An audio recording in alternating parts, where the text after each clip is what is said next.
Hello, welcome to watch യം story. ഇത് വിദ്യയാണ്.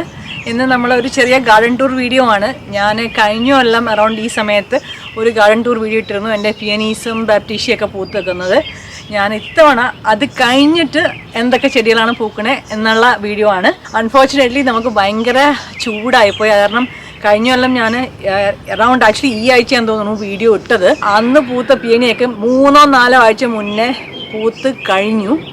അപ്പോൾ അടുത്ത ചെടികളാണെങ്കിലും ഗ്രാജുവലിയാണ് വരുന്നത്. ഇത്തവണ വെതർ കാരണം പല വ്യത്യാസങ്ങളുണ്ട്. നിങ്ങളെ എല്ലാം കൂടി ഒന്നിച്ച് കാണിക്കാമെന്ന് വെച്ചിട്ടാണ് ഇത്രയും ദിവസം ഡിലേ ചെയ്ത വീഡിയോ. പക്ഷേ ഞാൻ നാട്ടിൽ പോവാണ്. അപ്പോൾ എനിക്ക് തോന്നുന്നു ഞാൻ നാട്ടിലുള്ള സമയത്താണ് പൂക്കളൊക്കെ പൂക്കാൻ പോകുന്നത്. മുഴുവനും ബഡ് സ്റ്റേജിലാണ്. പക്ഷേ ഉള്ളതും നിങ്ങളെ കാണിക്കാമെന്ന് വെച്ചിട്ടാണ് കേട്ടോ. അപ്പോൾ നമുക്ക് തുടങ്ങാം അല്ലേ.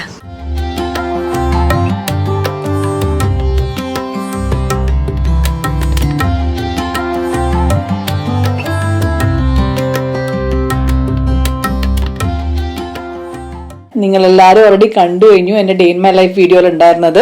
ഇക്കൊല്ലം ഈ റോസിനെ കാണിക്കാണ്ട് എനിക്കൊരു വീഡിയോ ഇല്ല. Because this is the best year so far. ശരിക്കും ഒരു റോസിന്റെ കാറ്റലോഗിൽ കാണുന്ന അത്രയും പൂവുണ്ടായിട്ടുണ്ട്. ഇതെന്റെ David Austin lady of Shalott rose ആണ്. അതിന്റെ താഴെ മുഴുവനും കാറ്റ്മെന്റ് എന്ന് പറഞ്ഞ ചെടിയാണ്. നടുക്ക് വന്ന ലാംസിയർ എന്ന് പറഞ്ഞിട്ട്. ഈ ഡേവിഡ് ഓസ്റ്റിൻ റോസ് ഒരു ടെറസിന്റെ മുകളിലാണ്. അത് മാത്രമല്ലാണ്ട് ഓരോ കമ്പനിയും ഗാർഡൻ വയർ ചുറ്റിയിട്ട് ഡെക്കിലെ പല പല സ്ഥലങ്ങളിലേക്ക് ഒരു ഫാൻ ഷേപ്പില് ട്രെയിൻ ചെയ്തുകൊണ്ടിരിക്കുകയാണ്. അങ്ങനെ ചെയ്യുന്ന കാരണം ആ ഹോൾ ഡെക്കിന്റെ അടിയിലത്തെ ഏരിയയിൽ മുഴുവൻ കവർ ചെയ്യുന്ന രീതിയിൽ ചെടി വളർന്നു. ആസ് യു കെൻ സി ഇതിൽ ഒരു പല റേഞ്ചസ് ഓഫ് ഓറഞ്ച് ഉണ്ട്. ഓറഞ്ചും മഞ്ഞയും ഓൾമോസ്റ്റ് ചുമപ്പും കൂടി കളന്ന ഷെയ്ഡുകളൊക്കെ ഉണ്ട്. ഇതിന്റെ ബെസ്റ്റ് പാർട്ട് എന്ന് വെച്ചാൽ ആ ഒരു ടിപ്പിക്കൽ ഡേവിഡ് ഓസ്റ്റിൻ റോസിന്റെ ഷേപ്പാണ്. നല്ല കപ്പ് ഷേപ്പ് റോസ് ആണ് കേട്ടോ. ആ വീഡിയോ എടുത്തിട്ട് ഒരു 2 ആഴ്ച കഴിഞ്ഞിട്ടുള്ള വീഡിയോ ആണ് ഇത്. കാറ്റ്മെന്റിന്റെ മഴയത്തെല്ലാം പൂവൊക്കെ താഴേക്ക് അടിഞ്ഞു കിടക്കാണ്. പക്ഷെ എന്നാലും നിറച്ചു പൂവുണ്ട്. ബീസാണ് ഫുൾ ടൈം ഇതിന്റെ ചുറ്റും കേട്ടോ. അടുത്ത നമ്മുടെ സ്റ്റാർ ഈ ഫ്രണ്ട് ഗാർഡനിലെ ക്ലെമറ്റസ് ആണ്. ഇതിന്റെ പേര് ഹാപ്പി ജാക്ക് ക്ലെമറ്റസ്. നിങ്ങൾ കഴിഞ്ഞ കൊല്ലത്തെ വീഡിയോയിൽ എന്റെ മറ്റേ 2 ക്ലെമറ്റസിന്റെയും നിറച്ച് പൂത്തുക്കുന്ന വീഡിയോ കണ്ടല്ലേ. ഇത്തവണ അത് രണ്ടും അത്ര വലിയ ഷോ ഉണ്ടായിരുന്നില്ല. എന്താ റീസൺ എന്ന് എനിക്ക് അറിയില്ല. ഇതാണ് നമ്മുടെ ക്ലെമറ്റസ് സ്റ്റാർ. ഇതും ആക്ച്വലി പൂവിന്റെ മെച്യൂരിറ്റി ലെവലാണ്. പൂ തുറന്നു വന്നപ്പം കുറെ കൂടി ബെല്ലിന്റെ ഷേപ്പുള്ള പൂവായിരുന്നു. ഇതിപ്പോ മലക്ക തുറന്നിട്ടുണ്ട്. പിന്നെ ഈ കൊല്ലം നന്നായിട്ട് വളർന്നേക്കുന്നത് ഞങ്ങളുടെ ഈ ഫ്രണ്ട് ഗാർഡൻ ബെഡിലെ ലാവൻഡർ ആണ്. രണ്ടും ആക്ച്വലി ലാവൻഡർ ആണ്. ബാക്കിൽ കാണുന്ന ഭയങ്കര വലുതായിട്ടുള്ള വളർന്ന പൈൻസ് പോലെ ഇങ്ങനെ പുറത്തേക്ക് നിൽക്കുന്നില്ലേ, അതും ഒരു ലാവൻഡർ ആണ്. അതൊരു ഇംഗ്ലീഷ് ലാവൻഡർ ഹൈബ്രിഡ് ആണെന്ന് എനിക്ക് തോന്നുന്നത്. ഹോം ഡിപ്പോ ഒന്ന് വാങ്ങിച്ചാണ്, കാരണം ടാഗ് ഒന്നും ഉണ്ടായിരുന്നില്ല. അതിന് മുമ്പിൽ ഒരു ലൈറ്റ് ഗ്രേഷ് കാണുന്നത് സിൽവർ മിസ് ലാവൻഡർ എന്ന് പറഞ്ഞിട്ട്, അത് പക്ഷേ ഭയങ്കര കോമ്പാക്ട് ആയിട്ട് ചെറുതായിട്ടിരിക്കുന്ന ലാവൻഡർ ആണ്. സൈഡിലേക്ക് നടക്കുമ്പോൾ നല്ല ലാവൻഡറിന്റെ മണം കിട്ടുന്നുണ്ട്. പൂവ് തുറന്നു വന്നിട്ടില്ല ഫുള്ളായിട്ട്. എന്റെ അപ്പുറത്തുള്ള വേറെ ലാവൻഡർ കാണിച്ചു തരാം. ഇതാണ് ലാവൻഡറിന്റെ പൂവ്, ശരിക്കുള്ള പൂവ്. ഇത് വേറെ ടൈപ്പ് ഓഫ് ലാവൻഡർ ആണ്. ഇത് മറ്റേന്റെ പോലെ വലുതായിട്ട് വളരില്ല. ചെറിയ ചെറിയ പൂക്കളാണ്. ചെടിയും ഭയങ്കര കോമ്പാക്ട് ചെടിയാണ്. ഇത് നല്ല മണം അറിയോ. I wish you can smell it. എന്റെ ഗാർഡനിലെ അടുത്ത സ്റ്റാർ ഈ ഹൈഡ്രാഞ്ചിയാണ്. ഇതിന്റെ പേര് ഓക്ക് ലീഫ് ഹൈഡ്രാഞ്ചി എന്നാണ് ഈ മൊത്തം വെറൈറ്റിയുടെ പേര്. ഈ സ്പെസിഫിക് വെറൈറ്റിയുടെ പേര് റൂബി സ്ലിപ്പേഴ്സ് എന്നാണ്. നമ്മൾ അടുത്ത് പോയി മണത്ത് നോക്കുകയാണെങ്കിൽ നല്ലൊരു മണമുണ്ട്. ഭയങ്കര പോളിനേറ്റർ അട്രാക്ടർ ആണ്. എന്റെ ഓൾമോസ്റ്റ് കൈയുടെ പകുതി വരെയുണ്ട് ഇതിന്റെ നീളം. പൂവിന്റെ കുറേശ്ശെ തുറന്നു വരുന്നേ ഉള്ളൂ. ഈ പൂ ഫുൾ സീസൺ ഇങ്ങനെ തുറന്നു വെക്കും. കുറേശ്ശെ അതിന്റെ കളർ മാറിക്കൊണ്ടിരിക്കും. എന്നിട്ട് ഫോളോ ആകുമ്പോൾ ഇലയൊക്കെ നല്ല ചുമന്ന കളറായിരിക്കും. അതാണ് റൂബി സ്ലിപ്പേഴ്സ് എന്ന് പേരിട്ടോ. Definitely one of the best hydrangeas. ഇതിന് ഷെയ്ഡ് ഫുൾ ഷെയ്ഡാണ് വേണ്ടത്. ഈ സൈഡ് മുഴുവൻ എൻ്റെ ഷെയ്ഡ് ഗാർഡൻ ആണ്. അതാണ് it's doing really well here. ഇതെന്റെ പുതിയൊരു ആസ്റ്റൽബി ആണ്. നല്ല പിങ്ക് കളർ. പണ്ടൊക്കെ എനിക്ക് വെള്ളയേ ഉണ്ടായിരുന്നുള്ളൂ. നല്ലൊരു പിങ്ക് കളർ. ഇതാണ് അടുത്ത സെറ്റ് ഓഫ് പൂക്കള്. ഇതൊരു കോറൽ ബെൽസ് ആണ്. അത് ഞാൻ നേരത്തെ കാണിച്ച അതേ ആസ്റ്റൽബി.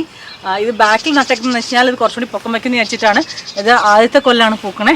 അപ്പം പെരീനിയൽസ് ഞാൻ how to start a garden വീഡിയോയിൽ പറഞ്ഞ പോലെ 3rd ഇയർ ആകുമ്പോഴാണ് ഫുൾ സൈസിലെത്തുക. ഇത് പെൻസ്റ്റമൻ. ഇത് ഇക്കൊല്ലം ഭയങ്കര നന്നായിട്ട് പൂട്ടിട്ടുണ്ട്. ചെറിയ ചെറിയ പൂക്കളാണ്, പക്ഷെ നിറച്ചുണ്ട്. As you can see all this area. ഇതിന് റെഡ് ഹോട്ട് പോക്കർ എന്നാണ്. അതിന്റെ യെല്ലോ കളറാണ് കേട്ടോ. ഇതിന്റെ പേര് ബട്ടർഫ്ലൈ വീടുന്നാണ്. ഈ ഓറഞ്ച് കാണുന്ന പൂക്കളിലെ അത് മൊണാക് ബട്ടർഫ്ലൈയുടെ ഹോസ്റ്റ് പ്ലാന്റ് ആണ്. എന്റെ ഇലയിൽ ഫീഡ് ചെയ്തിട്ടാണ് അത് മുട്ടയിടുക. അതിന്റെ കാറ്റർപില്ലർ വളരെയൊക്കെ ബാക്കിൽ ഇതൊക്കെ ചെടികളാണ്. ഇതെല്ലാം ഇനി ഗ്രാജുവലി 1 by 1 പൂക്കൾ വരും. ലില്ലിയുടെ സീസൺ ആണ്. ഡേ ലില്ലീസ് വന്നു തുടങ്ങിയിട്ടേ ഉള്ളൂ. ഇതൊക്കെ ഡേ ലില്ലിയുടെ ബഡാണ്. ഈ കാണുന്നത് ഇവിടെ ബാക്കിൽ കാണുന്ന പൊക്കമുള്ളത് ഒക്കെ ഡേ ലില്ലിയുടെ ബഡാണ്. എൻ്റെ ഫിഗ് ട്രീ ഞാൻ ചട്ടിയിൽ ഇവിടെ വെച്ചിട്ടുണ്ട്. വൈകാതെ നിലത്ത് കുഴിച്ചിടാമെന്നാണ് വിചാരിക്കണേ കേട്ടോ. ബിക്കോസ് നമ്മൾ നിലത്ത് കുഴിച്ചിട്ട 2-3 കൊല്ലം, ആദ്യത്തെ കൊല്ലം ഇത് ഭയങ്കര സ്ലോ ഗ്രോയിങ് ആയിട്ട് കുറേ സമയം എടുത്ത് തിരിച്ചു വരാനായിട്ട്. ചട്ടിയിൽ വെച്ചാൽ കുഴപ്പമൊന്നുമില്ല. ഇത്തവണ ചട്ടിയിൽ തന്നെ ഫുൾ ടൈം പുറത്താണ് വെച്ചിരുന്നത് വിൻ്ററിൽ. ഇതേ കുറേ ഫിഗ് ഉണ്ടായി വരുന്നുണ്ട്. ഫിഗ് എന്ന് പറഞ്ഞാൽ അത്തിപ്പഴം ഞാൻ പഴയ വീഡിയോയിൽ പറഞ്ഞിട്ടുണ്ട്. ചെറിയ ചെറിയ ഈ സൈഡിൽ മുഴുവൻ ഡെയ്സിയാണ്. ഇത് മുഴുവൻ നല്ല ഞാൻ നാട്ടിലുള്ളപ്പോഴേക്കും പൂക്കുക. ഈ ഏരിയ പുതിയൊരു ബെഡാണ്. എനിക്കൊന്നും ഞാൻ പണ്ട് ഡേ ഇൻ മൈ ലൈഫിൽ ട്യൂലിപ്സ് എന്ന് പറഞ്ഞിരിക്കുന്നത് കാണിച്ചിട്ടുണ്ട്. അപ്പോൾ ഇവിടെ കുറച്ച് നമ്മൾ ജമന്തി ഒക്ടോബർ ആകുമ്പോഴേക്കും പൂക്കാൻ വേണ്ടിയിട്ട് ഹോസ്റ്റ. ഇത് ആസ്റ്റൽബി ആണ്. ഞാൻ വെറൈറ്റിയുടെ പേരൊക്കെ താഴെ എഴുതി കാണിക്കാം. ബാക്കിൽ ഡാലികളുണ്ട്. നടുക്കുള്ള 2 കഫേയോലെ എന്ന് പറയുന്ന ടൈപ്പാണ്. അറ്റത്തെ ഏതോ എനിക്ക് ഓർമ്മയില്ല. എൻ്റെ അടുത്ത് ഉണ്ടായിരുന്ന പഴയത് ഞാൻ നട്ടതാണ് കേട്ടോ, ട്യൂബർ. ഞാൻ നേരത്തെ പറഞ്ഞ പോലെ ആ റെഡ് ഹോട്ട് പോക്കസിൻ്റെ നല്ല ഇയറാണ്. ഇവിടെ നിറച്ച് പൂത്തിട്ടുണ്ട് ഈ മഞ്ഞ. അതിൻ്റെ മുമ്പിൽ ഞങ്ങളുടെ താമരക്കുളം വട്ടർ പോണ്ടാണ്. താമരയൊക്കെ നന്നായി വരുന്നുണ്ട്. ആമ്പലും ഉണ്ട് അതിൻ്റെ ഉള്ളിൽ. ഞങ്ങളുടെ ആപ്പിൾ കണ്ടോ. Hopefully this year also will get A good crop. കഴിഞ്ഞ കൊല്ലം ഞങ്ങൾ ആപ്പിൾ പറിച്ചതിൻ്റെ വീഡിയോ ഞാൻ മുകളിൽ ലിങ്ക് ചെയ്യാം കേട്ടോ. പറഞ്ഞില്ലേ ലില്ലിയുടെ സീസണാണെന്ന്. ഇത് ഒരു ഏഷ്യാറ്റിക് ലില്ലിയാണ്, പിങ്ക് കളർ തുറക്കാൻ പോണു. അവിടെയും ആക്ച്വലി ഒരു നല്ല ലില്ലി ഉണ്ട്. അതിൻ്റെ പേര് ട്രംപറ്റ് ലില്ലി എന്നാണ്. ഇത് സാധാരണ ഡേസി അല്ല, വേറെ ടൈപ്പാണ്. പേരൊക്കെ താഴെ എഴുതി കാണിച്ചു തരാം. ഇപ്പം എനിക്കൊന്നും ഓർമ്മ കിട്ടാനില്ല. ഇതൊക്കെ തുറന്നു വരികയാണ്. ബാക്കിലുള്ളത് റോസ് ക്യാമ്പിയൻ എന്ന് പറഞ്ഞാൽ നല്ല ഭംഗിയുള്ള പൂക്കളാണ് കേട്ടോ. ഇത് sea holly. As it gets older it gets a bluish tinge. Another Asiatic lily. ബാക്കിൽ നിറച്ച് ബഡ് കാണുന്നുണ്ട്. ഞാൻ പറഞ്ഞില്ല ഇതെല്ലാം നാട്ടിൽ പോകുമ്പോൾ തുറക്കും. ഇതൊക്കെ മിസ്സാവും. പിന്നെ ഇതിൻ്റെ ബാക്കിൽ ഞങ്ങളുടെ തുളസിത്തറയാണ്. തുളസിത്തറ പോലെ ഒരു ചട്ടി എനിക്ക് കിട്ടി. അതിൻ്റെ ബാക്കിൽ നിറച്ച് ഡേസിയാണ്. എല്ലാം ഇപ്പോൾ പൂക്കും. As you can see more apples. Lily season. അടുത്ത ലില്ലി. ഇത് വേറെ ലില്ലിയാണ്. ഇത് ഓറിയന്റൽ ലില്ലി, ഇത് ഏഷ്യാറ്റിക് ലില്ലി. രണ്ടിൻ്റെ ഇല കണ്ടാലും മൊട്ട് കണ്ടാലും നമുക്ക് വ്യത്യാസം മനസ്സിലാവും. Asiatic lily comes in really bright colours. ഓറിയന്റലിൽ അത്രയും ബ്രൈറ്റിൽ ഉണ്ടാവില്ല. ഓറിയന്റലിൽ നല്ല മണമായിരിക്കും കേട്ടോ. വേറൊരു റെഡ് ഹോട്ട് പോക്കറാണ്. ബ്ലൂമൊക്കെ ഓൾമോസ്റ്റ് തീരാറായിക്കണ്ടോ. ഇത് ഈ അടിയിൽ നിന്ന് തുടങ്ങി തുറന്ന് മുകളിൽ വരെ വരും. അതെ, ഇതൊക്കെ കുറേശ്ശെ തുറന്നിട്ടുള്ളൂ. ആദ്യമായിട്ടാണ് എനിക്ക് ഇത്രയും പൂക്കൾ ഒരു ചെടിയിൽ നിന്ന് കിട്ടിയേക്കുന്നത്. 25 ബഡാണ് ഈ ഒരു ചെടിയിൽ ഉണ്ടായേക്കുന്നത്. ഇത് കുറച്ച് നാളായി, എനിക്ക് തോന്നുന്നു മേ ബി 5 years എങ്കിലും ആയിട്ടുണ്ട്. ഇനി ഈ സമയത്ത് നന്നായിട്ട് പൂക്കുന്ന വേറൊരു ചെടിയല്ല, മരം ആണ്. ഞങ്ങളുടെ മാഗ്നോളിയ. പണ്ട് ഷോർട്സിൽ ഇട്ടിട്ടുണ്ടായിരുന്നു ഇതിനെ പറ്റിയിട്ട്. അപ്പം എന്നോട് കുറെ ആൾക്കാർ ചോദിച്ചിരുന്നു. ഇതിന്റെ പകുതി പൂ കഴിഞ്ഞു, ബാക്കി പകുതിയാണ്. മണം എന്ന് പറഞ്ഞാൽ എന്തൊരു നല്ല മണമാണെന്നറിയോ. നമുക്ക് ആ ഡെക്കിൽ നിന്ന് കഴിഞ്ഞാൽ ഇതിന്റെ മണം കിട്ടും. Beautiful fragrance. പൂവാണെങ്കിൽ നല്ല വലിയ പൂവ്. As you can see. ഇതിപ്പോ ബിജു നിങ്ങൾക്ക് ആ പൂവിന്റെ സൈസ് ശരിക്കും കാണിക്കാൻ വേണ്ടിയിട്ട് ഒരു ലാഡറൊക്കെ കൊണ്ടുവന്നിട്ടാണ് ഷൂട്ട് ചെയ്തത്. അത്രയ്ക്ക് ആത്മാർത്ഥതയാണ് എന്റെ ക്യാമറാമാനിന്. കണ്ട ബഡ് കഴിഞ്ഞിട്ട് കുറേശ്ശെ തുറന്നു വന്ന് കപ്പ് ഷേപ്പിലിരിക്കും. പിന്നെ അത് ആസ് ഇറ്റ് ഗെറ്റ്സ് ഓൾഡർ വൈഡായിട്ട് ഓപ്പണായി വരും. ഇത് മെഗ്നോളിയ ഗ്രാൻഡ് ഫ്ലോറയാണ്. ഭയങ്കര സ്ലോ ഗ്രോയിങ് ട്രീ ആണ്. It's a very typical southern American tree. More lilies. എനിക്ക് ഇതൊരു നല്ലൊരു ബേബി പിങ്ക് കളറാണ്. As it matures it becomes a lavender. ഇത് മുഴുവൻ കോൺഫ്ലവേഴ്സ് ആണ്. ഞാൻ ബാക്കി എല്ലാ കോൺഫ്ലവേഴ്സിനും ഭയങ്കര പൊക്കം വരുന്ന കാരണം കുറേ ട്രിം ചെയ്ത് വിട്ടിരുന്നു. ഇത് രണ്ടും വെള്ളയാണോ പിങ്ക് ആണോ എന്ന് എനിക്ക് അറിയാത്ത കാരണം ഞാൻ അങ്ങനെ തന്നെ വിട്ടു. അത് കാരണം ഇതിൻ്റെ ബാക്കിലത്തെ ചെടികളൊന്നും കാണാൻ പറ്റില്ല. ബാക്കിൽ ഇഷ്ടംമാതിരി ചെടിയുണ്ട്. ഇത് പെൻസ്റ്റബൺ, ഞാൻ നേരത്തെ കാണിച്ച ബട്ടർഫ്ലൈ വീടും മറ്റേ മൊണാക് ബട്ടർഫ്ലൈയുടെ അതാണ് ആ ഓറഞ്ച് കാണുന്നത് കേട്ടോ. ഈ ചെടികളൊക്കെ ബീബാം. അത് കുറച്ച് എൻ്റെ പൂക്കളും നല്ല ചുമന്ന പൂക്കളുള്ള പൂവാണ്. More lilies. ഇനിയും തുറക്കാൻ്റെ താഴെ കുറേ ബഡ് ഉണ്ട്. കുറച്ച് യാരോ ഉണ്ട്.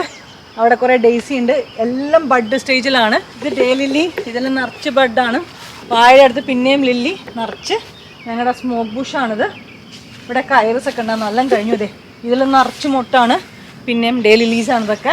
ഈ ഹാങ്ങിങ് ബാസ്ക്കറ്റിൽ നമ്മൾ അന്ന് ഡേ ഇൻ മൈ ലൈഫ് വീഡിയോയിൽ നട്ട സൂപ്പർ ട്യൂണിയാണ്. It's doing really well. നിറച്ചു പൂവായി. അപ്പുറത്തുള്ള പെറ്റ്യൂണിയെയും നിക്കോട്ടീനെയും അത്ര നന്നായി ചെയ്യുന്നില്ല. ഇതങ്ങ് ഓവർടേക്ക് ചെയ്തു ബാസ്ക്കറ്റിനെ. ഈ കാണുന്ന വയലറ്റ് പൂവ് ലൂസിയാന ഐറിസ് എന്ന് പറയും. കുറച്ച് വെറ്റ്നെസ് ഇഷ്ടമുള്ള ഐറിസ് ആണ്. ഇതിന്റെ പൂ പക്ഷേ ഒരു ദിവസത്തിൽ കൂടുതൽ നിൽക്കില്ല. അതേയുള്ള drawback. At a time I use to have like 10 or 12 flowers open here. More lilies here. അവിടെ ഡേ ലില്ലി ഓപ്പൺ ആയി വരുന്നുണ്ട്. ഒരു ബട്ടർഫ്ലൈ വീടൊക്കെ ഉണ്ട്. ഇതിനുള്ള യാരോ ഉണ്ട്. കുറേ സാധനങ്ങൾ മുട്ടിട്ട് റെഡിയായി നിൽക്കുന്നുണ്ട്. ഇവിടെ ഉണ്ട് കേട്ടോ ഒരു വലിയ റെഡ് ഹോട്ട് പോക്കർ. 4 ബഡ് പിന്നെയുണ്ട്. മറ്റേന്ന് ഡിവൈഡ് ചെയ്ത് വെച്ചാൽ ഞാൻ. ഇപ്പം ഏറ്റവും കൂടുതൽ പൂത്തക്കണറിയോ, ഇതാണ് എൻ്റെ ഗാർഡനിൽ. ഇത് മുഴുവൻ റാഡിഷാണ്. റാഡിഷ് ചൂട് ഞാൻ പറയില്ല, ഭയങ്കര ചൂടായിരുന്നു. ഇതിൻ്റെ തണുപ്പ് കാലത്താണ് റാഡിഷ് വളരേണ്ടത്. അത് കാരണം എല്ലാം ബോൾട്ട് ചെയ്തു പറഞ്ഞാൽ പൂ വന്നു, വിത്തായി. പക്ഷേ അതിൻ്റെ ഈ വിത്തുണ്ടല്ലോ പുതിയത്, ഇതാ ഇങ്ങനെ വരുന്ന പോഡ്, റാഡിഷ് പോഡ്, അതിന് ഭയങ്കര സ്വാദാണ്. തോരനൊക്കെ വയ്ക്കാമെന്ന് പറഞ്ഞിട്ട് ഞാനത് വച്ചേക്കാണ്. ഇതും ഞാൻ വരുമ്പോഴേക്കും മൂത്ത് പോകുമെന്ന് എനിക്ക് സംശയമുണ്ട്. ഇപ്പുറത്ത് റാഡിഷ് ഉണ്ട്. അത് കഴിഞ്ഞ് ഈ കാണുന്നത് മനസ്സിലായോ, മല്ലിയാണ്. മല്ലിക്കും ഇതേ പ്രശ്നമാണ്, തണുപ്പ് വേണം. ഭയങ്കര ചൂടായിപ്പോയി, എല്ലാം മല്ലിയും മൂത്തു പൂക്കാണ്. ഇനിയിപ്പോൾ മല്ലി ഞാനൊരു സീഡ് എടുത്തോളാം, അതിന് വെച്ചേക്കാണ് കേട്ടോ. ഇത് വേറൊരു ടൈപ്പ് ഹൈഡ്രാഞ്ചിയാണ്. ഞാൻ ഡിഫറെൻറ്റ് ടൈപ്സ് ഓഫ് ഹൈഡ്രാഞ്ചി എൻ്റെ അടുത്തുള്ളതിനെ പറ്റി വേറൊരു വീഡിയോ ഉണ്ടാക്കുന്നുണ്ട് separate. I know lot of people request. ഇതിൻ്റെ പേര് ഇൻക്രെഡിബോൾ എന്നാണ്. ഇത് നേറ്റീവ് ഒരു ഹൈഡ്രാഞ്ചിയാണ്. ഇത് അതേ സിമിലർ ടൈപ്പ് ഹൈഡ്രാഞ്ചിയാണ്. ഇതിൻ്റെ പേര് ആനബൽ എന്നാണ്. ആനബലിൻ്റെ ഒരു ഇംപ്രൂവ്ഡ് വേർഷനാണ് ഇൻക്രെഡിബോൾ. ആനബൽ എന്ന സാധനത്തിന് ഈ സ്റ്റെമ്മിന് അധികം കട്ടി ഉണ്ടാവില്ല പൂവ് താങ്ങാനായിട്ട്. അപ്പോൾ എന്തെങ്കിലും മഴ വന്നു കഴിഞ്ഞാൽ ഇതിന് സ്റ്റെമ്മ് ഒടിഞ്ഞു പോകുന്നൊക്കെയാണ് പറയുന്നത്. ഇതിപ്പോൾ എനിക്ക് കണ്ടിട്ട് കട്ടി രണ്ടും ഒരേപോലെ തോന്നുന്നുണ്ട്. ഇതിനെക്കാട്ടിലും കുറച്ചും കൂടി ബോൾ പോലെ ആയിരിക്കും അതിൻ്റെ പൂവെന്നാണ് പറയുന്നത്. ഇപ്പോൾ ഓൾമോസ്റ്റ് രണ്ടും ഒരേ സൈസായി. അത് ഞാനൊരു എസ്റ്റാബ്ലിഷ് പ്ലാന്റ് ആയിട്ട് വാങ്ങിയതാണ്. ഇത് ലിറ്ററലി ഇങ്ങനത്തെ ഒരു കമ്പ് വാങ്ങിച്ചിട്ട് വന്നാണ് കഴിഞ്ഞ കൊല്ലം. ഇത് ഞങ്ങളുടെ ഷെയ്ഡ് ഗാർഡൻ ബെഡാണ്. എല്ലാം മിക്ക ഹോസ്റ്റൽ ഇവിടെ കാണുന്ന മുഴുവൻ ഫ്രണ്ട്സിൻ്റെ അടുത്ത് ഒരു ചെറിയ ചെറിയ തണ്ടായിട്ട് കിട്ടിയേക്കുന്നതാണ്. ഈ ഫേണിനും ഇതുപോലെ തന്നെ ഒരു ചെറിയ ഫേണിൻ്റെ ചെടി കിട്ടിയാണ് എൻ്റെ ഫ്രണ്ടിൻ്റെ അടുത്ത്. ഭയങ്കരമായിട്ട് സ്പ്രെഡ് ആവുന്ന ഫേണാണ്. ഈ കാണുന്ന ആസ്റ്റിൽ ബി, നേരത്തെ നമ്മൾ കണ്ടില്ലേ അതിൻ്റെ വെള്ളപ്പൂവ്, പക്ഷേ ചോക്ലേറ്റ് കളർ ഇലയുള്ള ആസ്റ്റിൽ ബി ആണ്. എൻ്റെ ബാക്കിലുള്ള ഹോസ്റ്റ ഇറ്റ്സ് ഹ്യൂമങ്കസ്. ഇതിൻ്റെ ബാക്കിൽ വേറെ ഹോസ്റ്റ ഉണ്ട്, അതൊന്നും കാണാൻ പറ്റുന്നില്ല. അഗൈൻ ഇതും ചെറിയൊരു ചെടിയായിട്ട് ഫ്രണ്ടിൻ്റെ അടുത്ത് കിട്ടിയാണ് കേട്ടോ. Become huge this year. ഈ ചെടിയും ഞാൻ നേരത്തെ കാണിച്ചിട്ടുണ്ട്. ഇതൊരു വേറെ ടൈപ്പ് മെഗ്നോളിയാണ്, സ്വീറ്റ് ബേ മെഗ്നോളിയ എന്ന് പറയുന്നത്. ചെറിയ ചെമ്പകം പോലത്തെ പൂവാണ്, നല്ല മണമാണ്. പക്ഷെ അടുത്ത് നിന്നൊന്ന് മണത്ത് നോക്കണം. ഒരു സ്പൈസി മണമാണ്, നമ്മളെ ജാതിക്കടയൊക്കെ പോലത്തെ ഇല്ലേ അങ്ങനത്തെ ഒരു ജാതി മണമാണ്. ചെറിയ ചെറിയ പൂക്കളാണ്, മറ്റേപോലെ വലിയ പൂക്കളല്ല. കണ്ടോ ഇവിടെ കണ്ടോ, അതിൻ്റെ ചെറിയ വേർഷൻ വലിയ പൂവിൻ്റെ. അപ്പോൾ ഹോപ്പ്ഫുള്ളി നിങ്ങൾക്ക് ഞങ്ങളുടെ ഈ ചെറിയ ഗാർഡൻ ടൂർ ഇഷ്ടപ്പെട്ടു എന്ന് വിചാരിക്കുന്നു. ഞാൻ പറഞ്ഞ പോലെ എല്ലാം മൊട്ടിട്ട് വെക്കുന്ന സ്റ്റേജാണ്. I wish I can show you. Hopefully ഞാൻ തിരിച്ചു വരുമ്പോഴേക്കും പൂവൊക്കെ ഉണ്ടാവുമെന്ന് വിചാരിക്കുന്നു. അപ്പോൾ വൈകാതെ നമുക്ക് വേറെ വീഡിയോ ആയിട്ട് കാണാം കേട്ടോ. Thank you for watching.